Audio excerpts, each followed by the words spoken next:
Read the title, then of course you know a little bit of the text also. When The Sea of Poppies was first published, prior to that, when the advertisements were there, I thought, oh my God, this is going to be Amitav Ghosh and drug culture. Maybe now I can really read a little about this.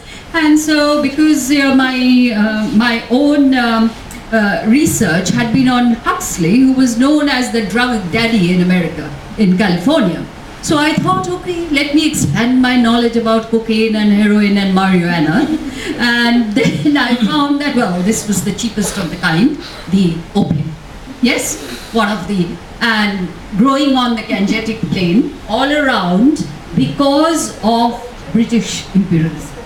Yes, all the other agricultural products was discouraged to be grown in the fertile plains of the Ganga, and the encouragement was for growing more and more opium. And the target was China, as you know, yes, to send, which led to the Opium Wars. And so the entire, and therefore when we are looking at the diaspora, the three texts that we are looking at, it's very interesting that the way you bring it about. The first one is Amitav Ghosh, that is about indentured labor. The early 19th century, 1833, 1838 is the historical context of the times. And see, within 20 years we have our first war of Indian independence, yes? So Indians are becoming a little aware. When there was nothing like the policy of divide and rule, yes? People from all sections of society and all religion participated in that first war of Indian independence, except the Bengalis. So that's a different ballgame. But, and interestingly again, when, look at the diaspora, it's very interesting. The diaspora you're talking about is indentured labor.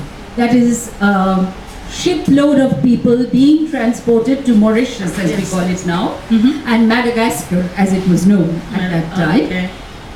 So, forced labor being transported by the colonizer into colonies. Number one. Second one, here, as listed here, is the namesake. That is about voluntary choice, voluntary migration. You are leaving your own country of origin for chasing certain dreams. These dreams can be material dreams. These can be about skill development. These dreams can be about reinventing yourself in a different location.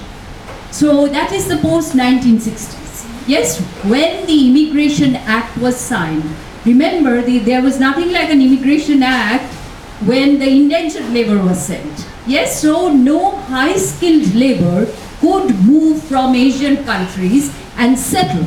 Which is why in the colonial period we had a term like bilet ferot. And now we have bilet theke filbona. Yes, that's the difference. So the bilet ferot term, and everybody, all fathers thought that bilet ferot jamai is the best thing to have. Yes, but ferot was a must because you couldn't settle in those countries before that Immigration Act. And then comes Toni Morrison. Shiploads of bonded labor, yes, slaves, trapped in the most abominable manner and the most abysmal torture that these slaves went through when they were picked up from African jungles in various traps. They were caught. If you read a book like Roots by Alex Haley, you probably know about this, yes? And so we are looking at various types of the diaspora. Forced migration and voluntary migration. We are looking at refugees, asylum seekers, and those who have voluntarily chosen another place to make his or her home. And now, of course, we know about the concept of transnationalism, the concept of transculturalism, the whole world is my home. You say that, metaphorically, you say that in the academic ghetto. Go to the airport, you need your passport and visa. Otherwise, you cannot go anywhere. oh, in the airport, if you say, I believe in transnationalism, so I didn't care for a visa, you will be sent back. Yes?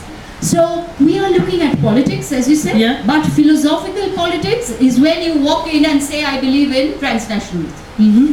Yes? Yes. So these are questions that rise in that section, which I'm sure here members of the audience would like to ask you a few questions. Yes.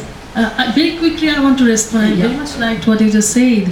As a matter of fact, in the chapter on Sea of Poppies, I talk about voluntary and involuntary. So I knew exactly after those terms. I'm very sort of happily shocked.